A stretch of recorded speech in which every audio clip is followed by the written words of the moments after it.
Hello tout le monde, j'espère que vous êtes en forme. Ce n'est pas une surprise, mais je pense que vous connaissez mon grand intérêt pour les inventions technologiques. Et dans cette vidéo, je vais vous partager mes dernières trouvailles. Disons mes superbes découvertes high-tech. J'ai réussi à vous dénicher 5 super inventions technologiques qui vont très certainement changer le monde. Je préfère prévenir, il y a une invention dans le lot qui est très spéciale et pourtant tellement utile pour les étudiants et professionnels du médical. Je ne vais pas vous spoiler, vous découvrirez tout cela dans ce top. Donc restez avec moi pour suivre la présentation des 5 super inventions technologiques qui vont changer le monde.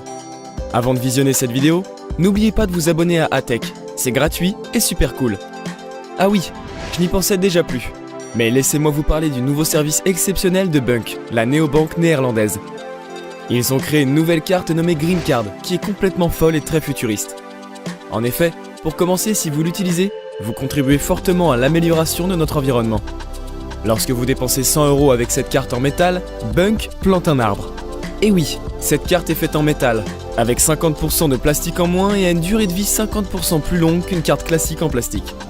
De plus, je trouve son design juste magique, elle passe partout et elle est tellement stylée. Enfin, dans tous les cas, je vous invite à aller découvrir toutes les infos en description. Et je remercie également Bunk d'avoir sponsorisé la vidéo. On commence sans trop tarder.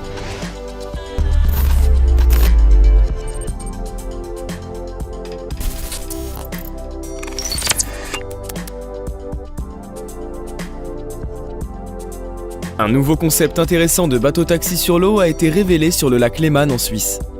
Le concept Sea Bubbles est livré avec un beau pédigré. Ses fondateurs, Alain Thébault et Anders Bringdahl, sont des superstars de la voile européenne. Les deux ont enregistré des vitesses de plus de 50 nœuds à la voile. Ils ont été les pionniers de la technologie du kitesurf et de la navigation en hydroptère, qui a remporté la Coupe des Amériques. Ça, c'était pour la petite part historique et culture générale. Le prototype transporte un pilote et 4 passagers, et bien sûr, le fonctionnement est presque silencieux. La construction est principalement légère, probablement renforcée de carbone en PRF. La vitesse du prototype n'est pas fournie, mais elle dépassera probablement les 20 nœuds. De plus, les petites vagues ou la côtelette ne devraient pas poser de problème, mais aux dimensions actuelles, elles ne sont clairement destinées qu'aux voies navigables abritées.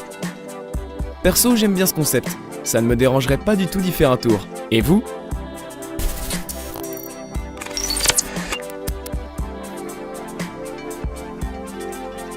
L'intérieur de l'intestin grêle, une zone difficile à atteindre avec les procédures traditionnelles d'endoscopie. L'endoscopie traditionnelle consiste à faire passer un long tube flexible équipé d'une caméra vidéo dans la gorge ou dans le rectum. De plus, l'endoscopie en capsule est une procédure sûre qui comporte peu de risques. Cependant, il est possible qu'une capsule se loge dans votre tube digestif plutôt que de laisser votre corps aller à la selle après plusieurs jours. Pour aider la caméra à capturer des images claires de votre tube digestif, il vous sera demandé d'arrêter de manger et de boire au moins 12 heures avant la procédure. Dans certains cas, votre médecin peut vous demander de prendre un laxatif avant votre endoscopie par capsule, pour déboucher votre intestin grêle. Aussi, il a été démontré que cela améliore la qualité des images collectées par la caméra de la capsule. Pour empêcher les médicaments d'interférer avec l'appareil photo, votre médecin peut vous demander de ne pas prendre certains médicaments avant la procédure. Dans la plupart des cas, vous pourrez passer votre journée après avoir avalé la capsule de l'appareil photo. Mais on vous demandera probablement de ne pas faire d'exercice physique ou de soulever des objets lourds. Si vous avez un travail actif, demandez à votre médecin si vous pouvez reprendre le travail le jour de l'endoscopie par capsule.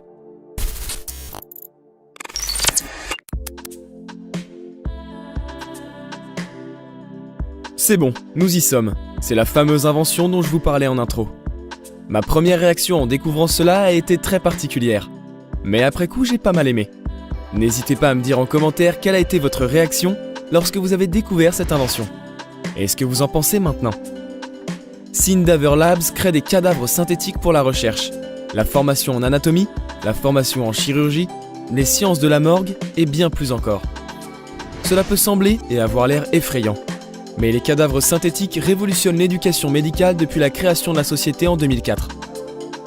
Le terme cadavre synthétique est un peu trompeur. Même s'ils remplacent dans certains cas les cadavres, ils sont censés reproduire des tissus vivants. Constitués d'eau et de fibres synthétiques, ils bougent et réagissent comme des humains vivants. Terrifiant ? Effrayant ? Absolument. Mais ces organismes aident les médecins, les chercheurs et les étudiants à étudier le corps humain sans avoir à s'occuper des restes humains. De plus, les corps et les parties du corps sont réutilisables. Vous pouvez utiliser un cadavre Syndever exactement comme si vous utilisiez une personne réelle. Couper, coudre, etc.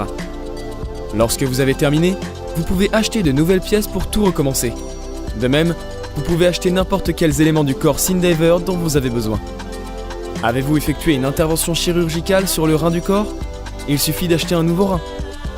Je trouve cette invention géniale. C'est une manière d'améliorer la qualité des formations médicales afin d'anticiper de potentiels risques lors d'une intervention chirurgicale par exemple.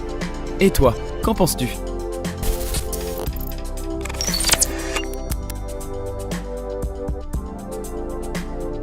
En utilisant une technique connue sous le nom d'électromyographie, ce petit brassard est capable de lire les signaux électriques des muscles de votre avant-bras, de les mapper avec les gestes faits avec votre main et de contrôler d'autres appareils avec ces mêmes gestes.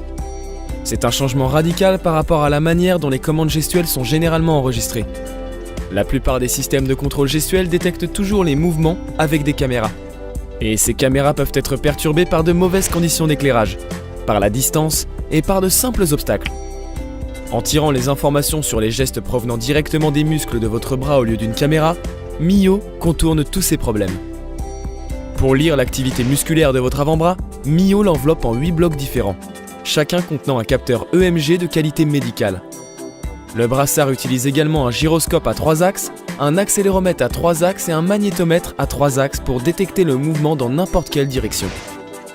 Les mesures d'activité musculaire et de mouvement sont gérées par un processeur Armel Cortex M4 intégré, qui communique avec vos appareils via Bluetooth. Pour les appareils ne disposant pas de la fonctionnalité Bluetooth intégrée, Mio est également livré avec une clé électronique Bluetooth qui se branche sur n'importe quel port USB. Par ailleurs, les capacités de reconnaissance des gestes de Mio jouent leur rôle à la perfection, à condition que les capteurs soient correctement calibrés.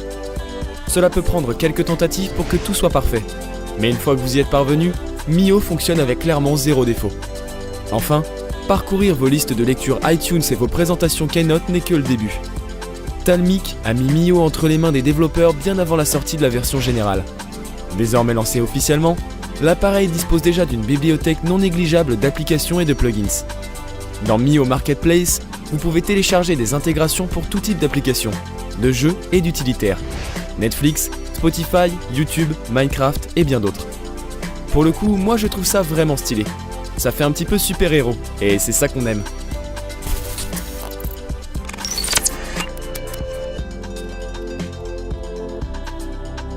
Où est notre voiture volante? Souvent, de nombreuses personnes critiquent les prédictions futuristes hors de propos que nous entendons depuis des années. Mais cela peut changer. Un certain nombre de sociétés telles qu'Uber ont annoncé leurs intentions de créer une flotte de taxis aériens. La voiture volante Terrafugia Transition a été dévoilée il y a presque une décennie. Mais à l'instar de nombreux projets similaires, il semble parfois que ce véhicule ne puisse jamais décoller. La société a commencé à prendre des précommandes pour le véhicule sans divulguer les informations de tarification finale. Des entreprises comme Uber envisagent des nuées de taxis aériens volants autour des villes, ce qui nécessitera une forme de système de contrôle du trafic aérien urbain et remettra en cause la réglementation aéronautique en vigueur. Cependant, même sa vision plus simple d'une voiture volante s'est révélée difficile pour Terrafugia. Le premier prototype de Terrafugia Transition a été construit et piloté en 2009, puis une deuxième version en 2012. Lorsque ce deuxième prototype a été dévoilé, Terrafugia a déclaré que son état de préparation à la production était relativement proche, ce qui était apparemment une surestimation. Terrafugia a été racheté en 2007 par le constructeur chinois Geely, qui était également la société mère de Volvo et Lotus. Cela lui donne accès à davantage de moyens financiers et d'ingénierie. Voilà, c'est tout pour aujourd'hui. J'espère que cela vous a plu et si la réponse est oui, n'hésitez pas à liker ma vidéo. De plus, si mes contenus vous plaisent, vous pouvez vous abonner sans oublier d'activer la cloche des notifications pour être informé de toutes les nouveautés. D'ailleurs, c'est à vous. Quelle invention vous a le plus plu? En attendant la prochaine vidéo, je vous dis à bientôt. Ciao!